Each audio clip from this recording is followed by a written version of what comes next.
दोस्तों, दुर्योधन की यह बात सुनकर दुशासन का गला दुख से भर आया और उसने दुर्योधन के चरणों पर सिर रखते हुए रोकर कहा, महाराज, ऐसा कभी नहीं हो सकता। सारी भूमि फट जाए, सूर्य अपने तेज को और चंद्रमा अपनी शीतलता को त्याग दे, हिमालय अपने स्थान को छोड़ दे और अग्नि उष्णता का परित्याग कर दे, तो भी आपके बिना मैं पृथ्वी का शासन नहीं करूंगा।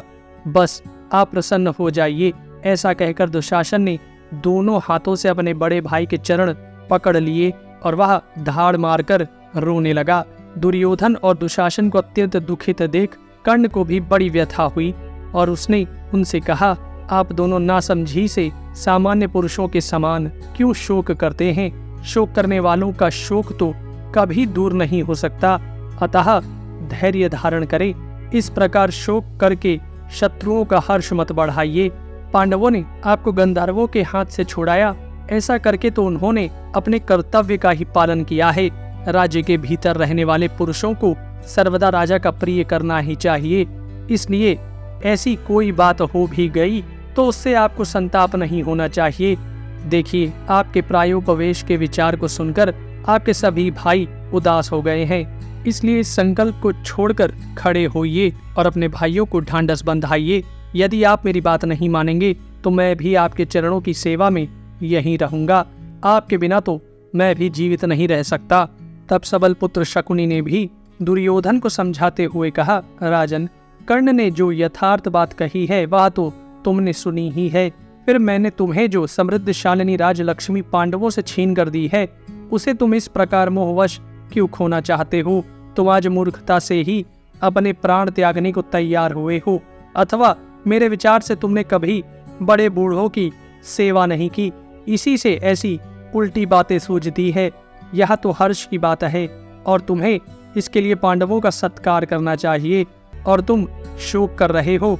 तुम्हारा यह काम तो उल्टा ही है, इसलिए तुम उदासी छोड़ दो और पांडवों ने तुम्हारे साथ जो उपकार किया है उसे स्मरण करके उन्हें उनका राज्य दे दो।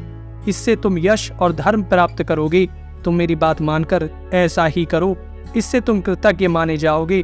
तुम पांडवों के साथ भाईचारे का सा व्यवहार करके उन्हें अपनी जगह बैठा दो और उनका पैतृक राज्य उन्हें सौंप दो। इससे तुम्हें सुख मिलेगा।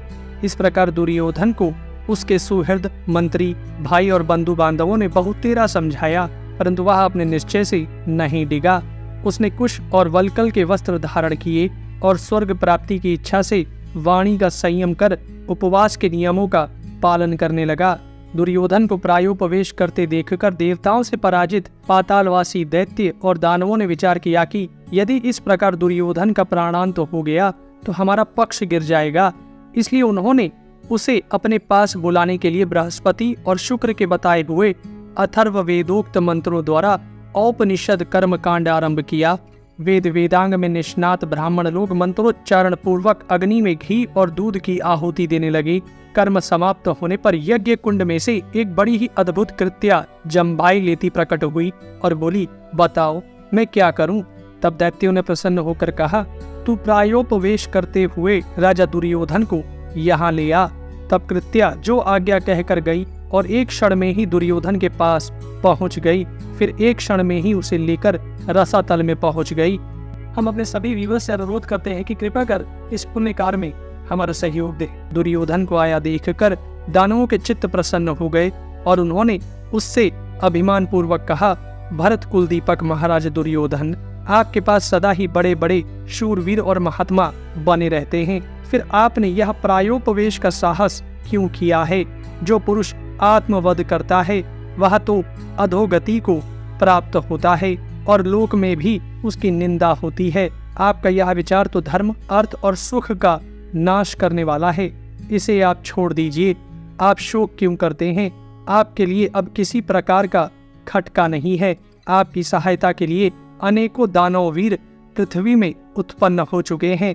कुछ दूसरे दैत्य भीष्म, द्रोण और कृप आदि के शरीरों में प्रवेश करेंगे, जिससे वे दया और स्नेह को तिलांजलि देकर आपके शत्रुओं से संग्राम करेंगे। उनके सिवा क्षत्रिय जाति में उत्पन्न हुए और भी अनेकों दैत्य और दानव आपके शत्रुओं के साथ युद्ध में पूरे पराक्रम से भिड़ जाएंगे। महारथी कर्ण अर्जुन तथा और भी सभी शत्रुओं को परास्त करेगा। इस काम के लिए हमने संशप्तक नाम वाले सहस्त्रों दैत्य और राक्षसों को नियुक्त कर दिया है। वे सुप्रसिद्ध वीर अर्जुन को नष्ट कर डालेंगे। आप शोक ना करें।